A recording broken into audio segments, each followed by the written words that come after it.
وداعاً لمحبوبة الجماهير عبلة كامل، مش هنشوفها تاني خلاص.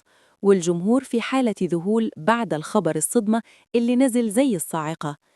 الحكاية بدأت لما الكل افتكر إن عبلة كامل هترجع للشاشة بعد ما خفت وبقت زي الفل، لكن الإعلامية إسعاد يونس فجرت المفاجأة وقالت إنها حاولت تتواصل معاها كتير عشان تظهر في صاحبة السعادة، والرد كان صدمة للكل. عبلة كامل قالتها بصرامة: أنا اعتزلت الفن والظهور الإعلامي كمان، وقررت تعيش اللي باقي من عمرها في هدوء تام بعيد عن وجع الدماغ وصخب الوسط الفني مع أحفادها وعائلتها. الصدمة الأكبر كانت في الإشاعات اللي دمرت نفسيتها الأسابيع اللي فاتت، لما قالوا إنها جالها سرطان وبتتعالج على نفقة الدولة، ونشروا صور ليها في المستشفى وهي بتموت.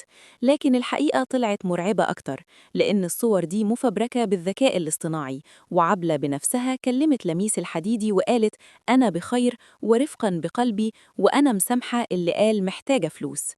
غياب عبلة كامل من 2018 من وقت سلسال الدم كان مؤثر فينا، والنهاردة بقرارها ده بتقفل الباب نهائياً، والجمهور بيقول لها: هتوحشينا يا ست الكل، وهتفضلي في قلوبنا حتى لو ما شفناش وشك تاني على الشاشة.